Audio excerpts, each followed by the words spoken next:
what type of people do? Do you know how many I used to do that? And I know many women who have done that and still do that. It rarely ever ends well. Because what happens is men are doing that on purpose to fast track the intimacy. So you can feel like, oh my God, this is so serendipitous. We really get along.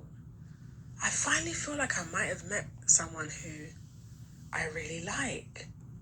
Like, we just met last week and we're already spending 6 hours a day on the phone and we just can't get enough of each other. I don't want to come off the phone and say goodbye first. He doesn't want to come off the phone. Sometimes we fall asleep on the phone together. Yeah, he's rushing the enmeshment so that you feel more compelled to sleep with him based on your reasoning that, oh my God, like this connection is just, it's meant to be. This is exactly it. Like, we're so compatible. When actually, no, you're giving him too much access. That's over communicating with a man. Too much access. Way too soon. If you fear that you're going to lose that man by slowing down and controlling the pace, then you never had him to begin with. You just have his attention. And he knows he's got your attention. All he needs from you is your attention. This is your brain when you're struggling to focus. And this is your brain. My brain is always struggling to focus. Because even if you don't sleep with him, the fact that you were willing to give 8 hours of your day to talking to this jester on the phone means that his game has worked. Sometimes men just need to test to see if their game works so that they know to use it on the woman who they want to pursue properly. You are nothing but a lab rat to this man. Yeah, especially if you're a woman who is really pretty or you're a public figure, you have to be a lot more vigilant and a lot more wary of this. There are men who just want to be able to say, we used to talk. No, we didn't used to talk. I used to reply to your messages. There's a difference. And now, I don't give men opportunity to say that anymore, because men who, if at all there are men who are bragging that me and them talk, they're doing stuff for me. So, you know, if the benefit for them is that they get to brag that I talk to them, I don't mind that, because you're doing things for me that need you to do. So it's okay, fine. If that's what makes you happy to be around, you can have that. But men who are doing nothing for me, and then at the end of it all, they get to still tell people, oh, we used to talk. Look what she used to say to me. They'll be showing people your messages. You know that, right? When you're sending your stupid, useless, over-communicative paragraph to these men talking about, I don't like the way you hurt my feelings. I don't like the way when are you going to stop doing this? It's not nice that you did. They are showing it to their friends and they're laughing at you. They're laughing, saying, look how pressed I got this girl. She's so pressed. Oh my God, look at this. Look. It says read more. Look at this. I ain't reading all that. Is that what you want your legacy to be? Paragraphs? Because I know that's not what I want my legacy to be. I already know that I'm going to have the kind of legacy where I lived well at men's expense. Because I did it. I did it because I could. I did it because I felt like it. Not because I needed to, because I felt like it. Because I can. And I will.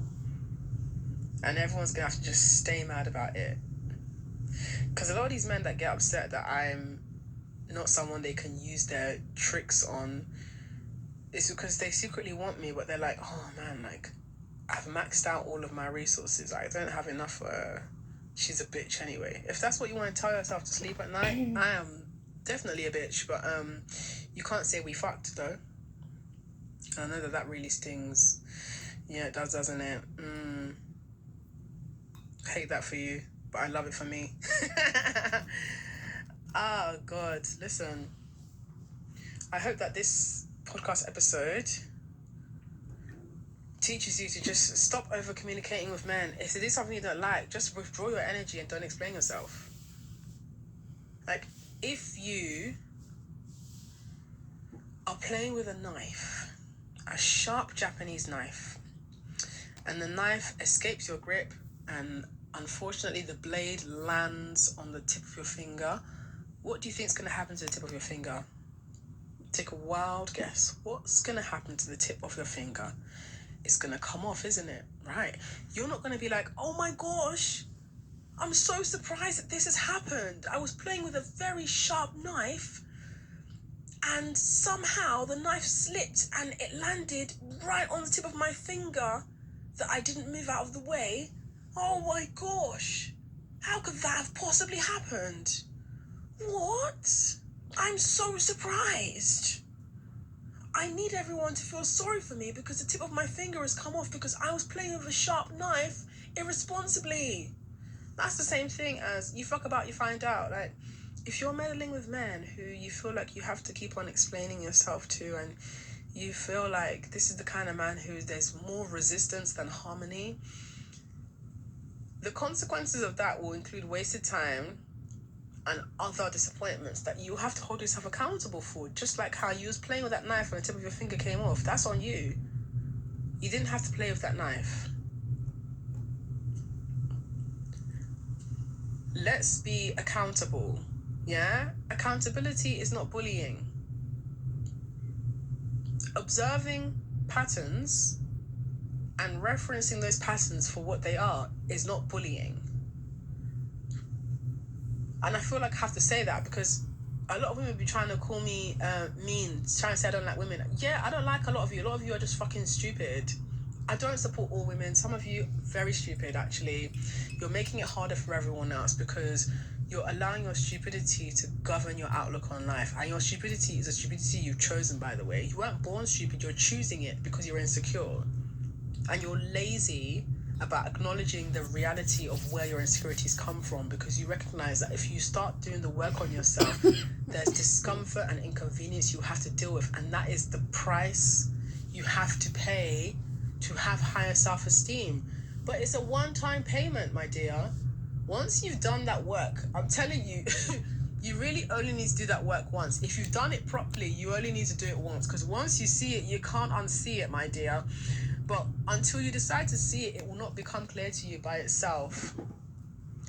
Anyway, as the big older sister who just tells you shit and leaves you to fuck around and find out by yourself, but will still be here to offer you more resources and more insight as to how you can avoid doing that next time, I'm going to sign off here. I'm going to love you and leave you. Thank you for listening. Take care. And as always, I will catch you in the next episode. You created me in your hologram to give you this message. There are no accidents, and this is a positive synchronicity for you. And this message is about resistance. So when you ask for anything, it is given immediately. Because we live in a quantum field, there is no time. Time is an emergent property.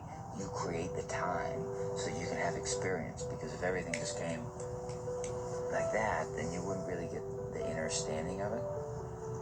So when you ask for something and it's given, the only thing in between you and receiving it is what we call resistance, impedance in the flow of energy. The energy wants to give you exactly what you ask for immediately, but can you match the frequency of what you've asked for? Alright, I know this looks kind of funky right now, but there's going to be more layers over it. And this is where we are leaving off for today.